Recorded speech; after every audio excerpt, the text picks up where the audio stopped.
Story 1. Man, the early 2000s were this weird transitional period between analog and digital that we will probably never see again. Like, I had friends' phone numbers actually memorized because cell phones were just for emergencies, but by 2005 I was using a Motorola REZR like it was the coolest thing ever. The internet was this wild west where you would hear, "You've got mail," and then wait 10 minutes for a single image to load. Everyone had a MySpace page with the most horrendous auto-playing music. And do not even get me started on the struggle of explaining to your parents why you could not talk on the phone while someone was using the internet. TV was still appointment viewing, no streaming. You either caught The Sopranos on Sunday night, or you were completely out of the loop at work Monday morning. And remember when everyone thought the world was going to end because of the year 2000 problem? Good times. Music was going through this identity crisis between boy bands, nu metal, and emo. You would spend hours making the perfect mix CD, and if you messed up the burn, well, there goes another blank CDR. Not going to lie though, there was something kind of special about not being constantly connected. When you made plans to meet someone at the mall at 1 o'clock, you just had to be there at 1 o'clock. No running 15 minutes late texts. Story 2. It was a simpler time. We hung out at the mall, played video games like Halo and Grand Theft Auto. Social media wasn't as big, so we actually called our friends on the phone to make plans. Napster and LimeWire were the go-to for downloading music. Story 3. Felt like it lasted forever. 2001 to 2005 felt like it lasted 10 years. I'd say it was probably the last era of watching kids be outside more than inside. Not that it was better or worse, but it was like video games and stuff were the things you did when you couldn't be outside. Everything was at your fingertips, but you couldn't grasp anything unless you really wanted it.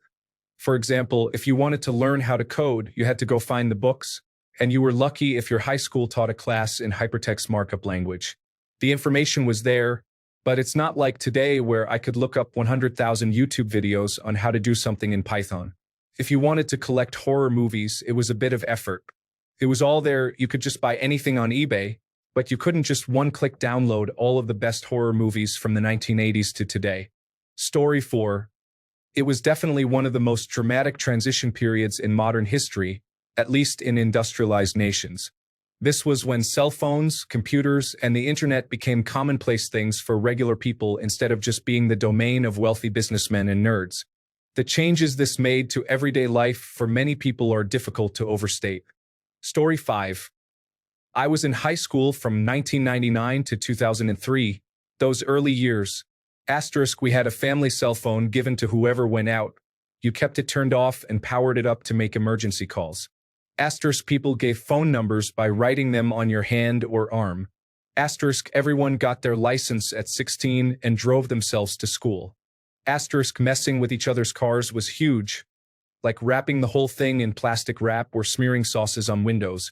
Asterisk, most homes had a family computer, and you could go online by logging on with this horrible sound. Listen to the song Cannonball by the Breeders. They used the sound right before the first vocals. Asterisk, if you went online, your house phone had a busy signal if anyone called.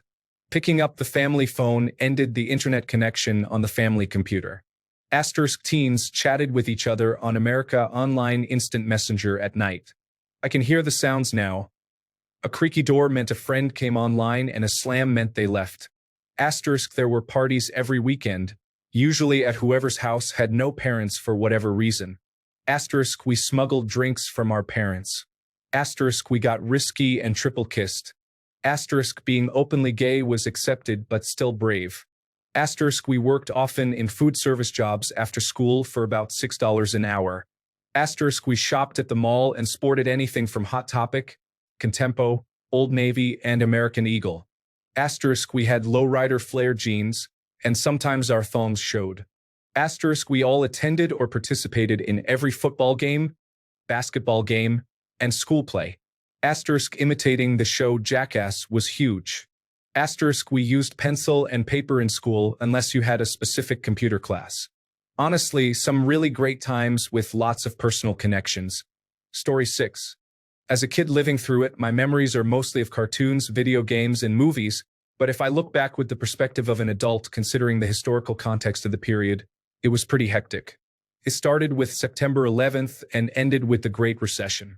The difference is that back then we considered these to be minor setbacks that we would overcome before things got back on track. These days, there is a pervasive sense of gloom as the aftereffects continue to pile up. Story 7. Well, I had several feelings.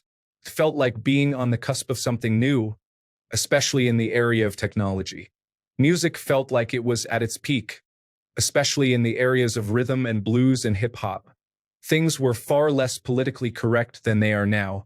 President Bush looked like the worst thing that could happen to America, and the Iraq War protests felt like the Vietnam-style protests in some ways. Story 8. The internet felt much more real and genuine, whereas now everything feels fake and staged, or at least that people just do things for money. Not to mention no social media, no smartphones, no constant photos or internet on the go. It was a great time, but it could have always been because I was in my mid-20s. Story 9. Still rode the bus, online console play was king, no game was over $60 plus tax, still played outside until sunset, didn't get a cell phone until 7th or 8th grade, made my first MySpace and then migrated to Facebook, Neopets, RuneScape at the library, massive end-of-year school parties. Good times. Story 10. Everything tried to look futuristic in terms of aesthetics. From logos you see on television to the technology devices we used. Devices like phones and game consoles had more personality and looked different from one another.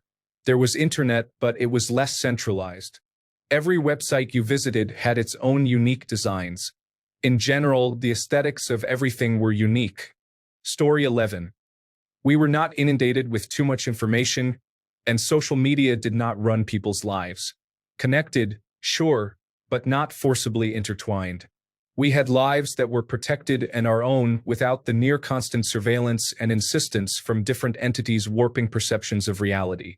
I felt like we were able to live lives according to our own rules and frameworks.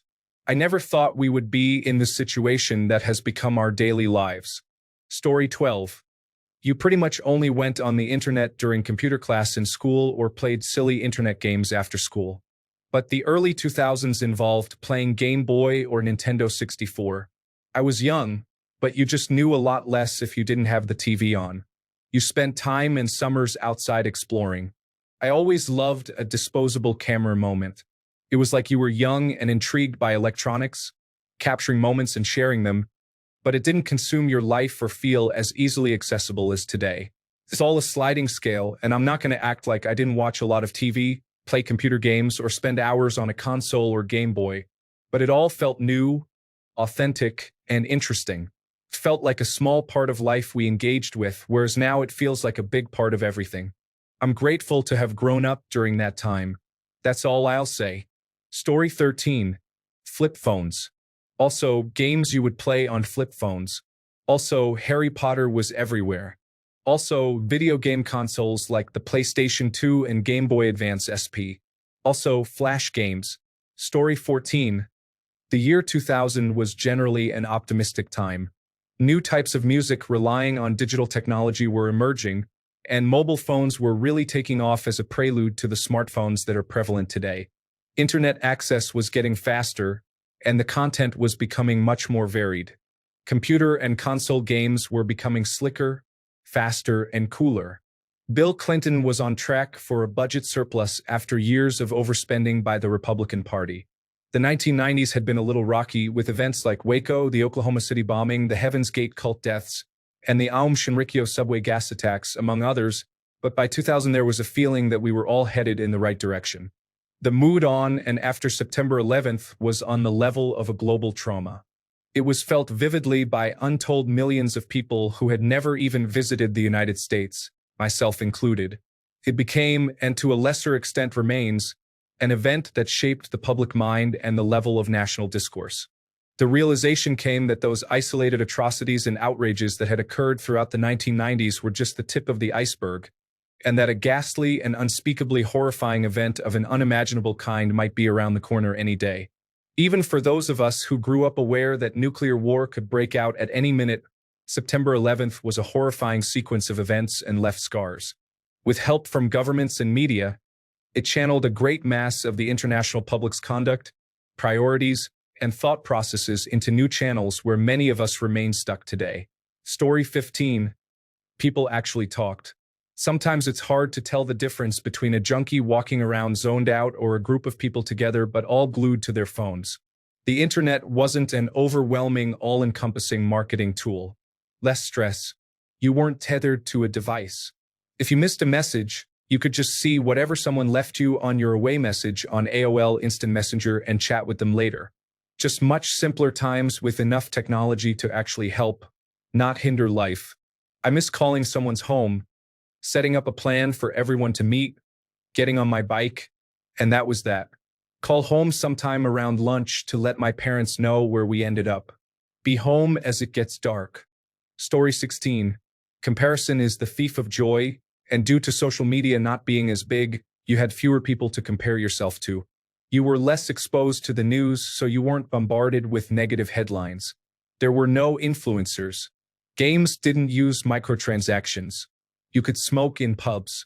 People trusted vaccines more. Proving or disproving points wasn't as easy to do. Story 17. We were more social. Social media and devices encourage us to sit in a corner by ourselves. Watching TV and consuming media were usually done in a social setting, and we consumed the same content as a group. Now, we sit in a corner with a phone and earbuds and consume media that is directly targeted to us, isolating and making us less social to sit and talk about what we just saw. Story 18. I had just graduated and could still smoke in public. I remember how great it was to smoke between classes at college and while I ate lunch. It was acceptable for 18-year-olds to buy and smoke 2 packs of Marlboro Reds a day. I started drinking an 18-pack of Budweiser a day during 2002 to 2003. One of my friends gave me a line of methamphetamine to snort. I thought it was cocaine. On Christmas Eve 2003. Story 19. A lot of shifts happened in the early 2000s. A quick summary from an American point of view. September 11th had united the American people from all walks of life, and for many years.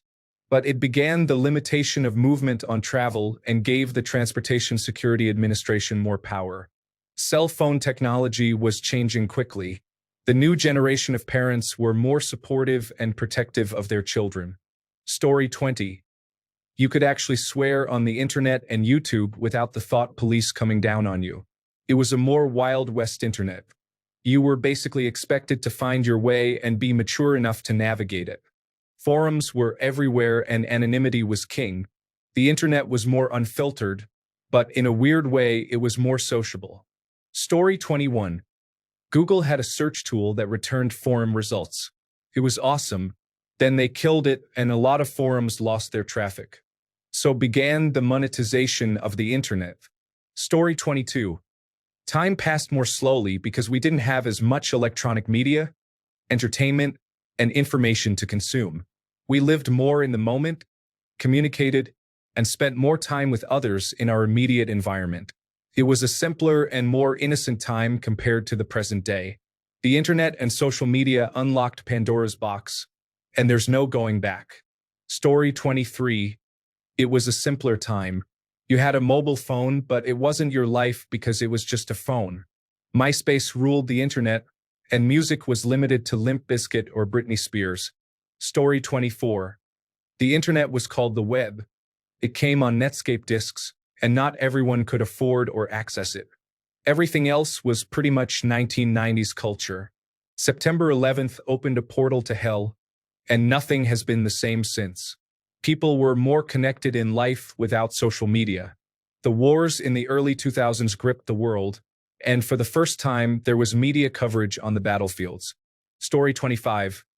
Greasy sunscreen, Define America, Digimon and Yu-Gi-Oh! Were supposed to take the place of Pokemon, but being geeky or alternative was still relegated to small sections in the bookstore or a small section in the back of Kmart or specialty shops.